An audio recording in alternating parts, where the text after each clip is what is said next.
Hi friends, welcome to my channel. ఈరోజు మనము పోలీలు ఎలా ప్రిపేర్ చేసుకోవాలో చూసేద్దామండి. దానికోసం నేను 1/2 kg పచ్చెనగపప్పు తీసుకొని దీన్ని ఒక గిన్నెలోకి యాడ్ చేసి ఇదంతా కూడా బాగా శుభ్రంగా క్లీన్ చేసేసుకోవాలి. ఒక 2-3 సార్లు దీన్ని బాగా పిసుక్కుంటూ వాటర్ యాడ్ చేసుకొని శుభ్రం చేసేసుకుందాం.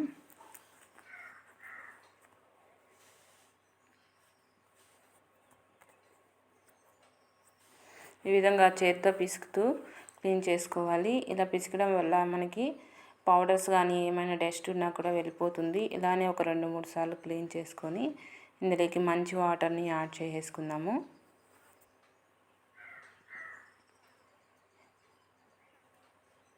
ఈ విధంగా మంచి వాటర్ని యాడ్ చేసి స్టవ్ మీద పెట్టి ఈ పప్పుని 75% ఉడికేటట్లు ఉడికించుకోవాలి.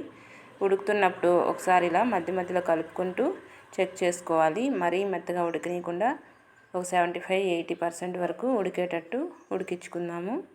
ఒకసారి పప్పు ఉడికిందా లేదా చెక్ చేసుకుందాం.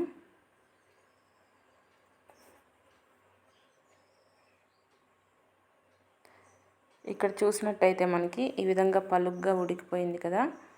ఇప్పుడు ఈ వాటర్ అంతా సపరేట్ చేసుకొని ఈ పప్పుని సపరేట్ చేసుకుందాం. ఈ వాటర్తో మనము రసం ప్రిపేర్ చేసుకుంటే రసం అనేది చాలా టేస్టీగా ఉంటుందండి. ఈ రసం ఎలా ప్రిపేర్ చేసుకోవాలో రెసిపీ కావాలంటే చేసి చూపిస్తాను. ఈ విధంగా వాటర్ అంతా సపరేట్ చేసి పప్పును మాత్రం పక్కన పెట్టుకొని ఇప్పుడు ప్రిపరేషన్ ఎలానో చూసేద్దాం.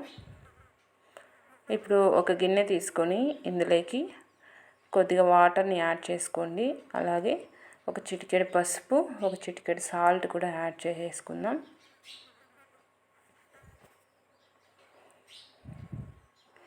ఈ విధంగా ఒక చిటికెడు పసుపు, ఒక చిటికెడు సాల్ట్ యాడ్ చేసి చేత్తో ఇదంతా కూడా బాగా కలిసేటట్టు కలిపేసుకోవాలి. ఈ విధంగా కలిపేసుకొని ఇందులోకి మైదా పిండిని యాడ్ చేసుకుందాం. ఇక్కడ నేను 1/2 kg మైదా తీసుకున్నాను. ఈ మైదాని కూడా ఇందులోకి యాడ్ చేసి ఇదంతా కూడా బాగా మెత్తగా చపాతీ ముద్దలాగా కలుపుకోవాలి. ఇందులోకి వాటర్ ఏమైనా తక్కువ అనిపిస్తే కొద్దిగా వాటర్ని యాడ్ చేస్తూ మెత్తగా చపాతీ ముద్దలాగా మిక్స్ చేసుకుందాము.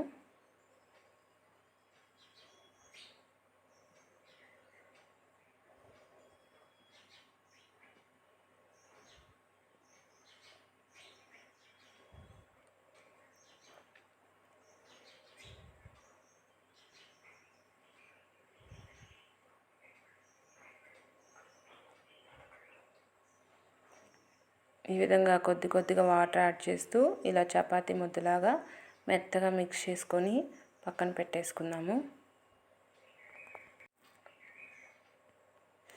ఇప్పుడు మనం ఇందాక ఉడికించుకున్న పచ్చెనగపప్పుని పక్కన పెట్టుకొని ఇక్కడ నేను బెల్లం 1/2 kg తీసుకొని ఈ విధంగా పౌడర్ లాగా చేసుకున్నాను. ఇందాక ఉడికించుకునే పచ్చెనగపప్పుని కూడా తీసుకొని ఒక మిక్సీ జార్ తీసుకొని ఇందులోకి కొద్దిగా పప్పు, కొద్దిగా బెల్లం యాడ్ చేసుకొని రెండింటిని మెత్తగా ముద్దలాగా మిక్సీకి పట్టేసుకుందాం. మీకు రోల్ అవైలబుల్ ఉంటే రోట్లో అయినా రుబ్బుకుంటే చాలా టేస్టీగా ఉంటుంది. ఇంకా ఈ విధంగా కొద్దిగా పప్పు, కొద్దిగా బెల్లం యాడ్ చేసుకొని ఇందులోకి యాలకులు ఒక 3 లేదా 4 ఇలా పౌడర్ లాగా దంచుకొని దీన్ని కూడా యాడ్ చేసి మిక్సీ మూత పెట్టేసి దీన్ని మిక్సీకి పట్టేసుకోవాలి మెత్తటి ముద్దలాగా. ఇక్కడ చూసారా మీకు చక్కగా ముద్దలాగా రెడీ అయిపోయింది కదా. ఇప్పుడు ఈ మొత్తం కూడా తీసేసి ఒక గిన్నెలోకి యాడ్ చేసేసుకుందాం. బెల్లం కొద్దిగా కరిగిందనికే మనకి ముద్దకి బాగా వచ్చేస్తుంది. ఈ విధంగా మొత్తం కూడా తీసేసి ఈ గిన్నెలోకి యాడ్ చేసేసుకోవాలి. ఇదే విధంగా రిమైనింగ్ అంతా కూడా ఇలా మిక్సీకి పట్టుకొని యాడ్ చేసి ఇదంతా కూడా ఒకసారి బాగా కలిసేలాగా కలిపేసుకొని ఈ విధంగా చిన్న ముద్దల్లాగా చేసుకొని పక్కన పెట్టేసుకుందాము.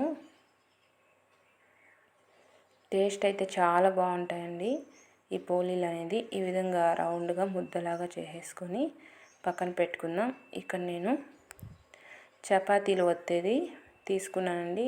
మీ దగ్గర ఇది అవైలబుల్ లేకపోతే నార్మల్గా ఇలా చపాతీ ముద్ద ఇందులో పెట్టేసి ప్రెస్ చేస్తే మనకు చపాతీ లాగా వచ్చేస్తుంది.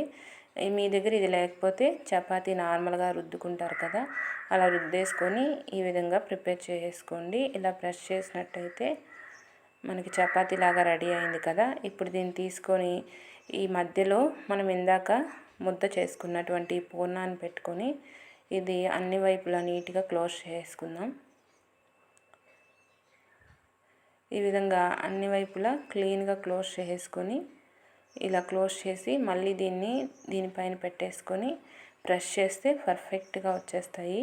మీరు ప్రెస్ చేసేటప్పుడు ఈ కవర్కి నెయ్యిని అప్లై చేసుకోండి. పైన కింద నెయ్యిని అప్లై చేసుకోవడం వల్ల టేస్ట్ అనేది చాలా బాగుంటాయి కాలిన తర్వాత. మీకు నెయ్యి ఇష్టం లేకపోతే ఆయిల్ అయినా అప్లై చేసుకోవచ్చు. అతుక్కుపోకుండా ఈజీగా వస్తాయి. ఈ విధంగా మధ్యలో పెట్టేసి ఇది క్లోజ్ చేసి ఇలా ప్రెస్ చేసినట్టయితే మనకి పోలీలు అనేది పర్ఫెక్ట్ షేప్లో రెడీ అయిపోతాయి. ఇప్పుడు దీన్ని తీసేసుకుందాం.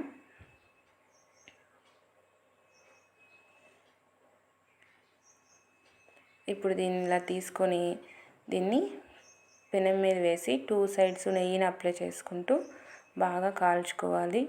ఇప్పుడు స్టవ్ మీద పెనం పెట్టుకొని ఈ పెనానికి నెయ్యిని అప్లై చేస్తున్నాను.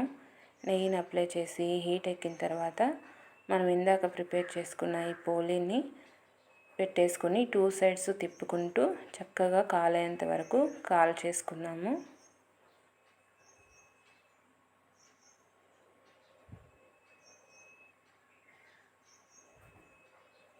ఈ విధంగా ఒక సైడ్ కాలిన తర్వాత రెండో వైపు కూడా తిప్పుకొని ఇదే ప్రాసెస్లో 2 సైడ్స్ కాల్చుకుందాం. ఇదే ప్రాసెస్లో రిమైనింగ్ ఉన్న పిండిని కూడా ఇదేలాగా చేసుకుంటే మనకి ఎంతో టేస్టీగా పోలీలు అనేది రెడీ అయిపోతాయండి. పండగల టైంలో లేదా చుట్టాలు ఎవరైనా ఇంటికి వచ్చినప్పుడు ఇలా చేసి పెడితే ఇష్టంగా తినేస్తారు. దేవుడికి నైవేద్యంగా కూడా పెట్టుకోవచ్చు. చాలా టేస్టీగా ఉంటాయి.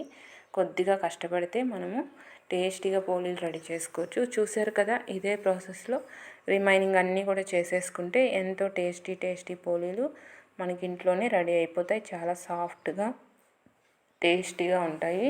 మీరు కూడా తప్పకుండా ట్రై చేయండి. ట్రై చేసి నా వీడియో నచ్చితే నా ఛానల్ని సబ్స్క్రైబ్ చేయండి. Bye friends.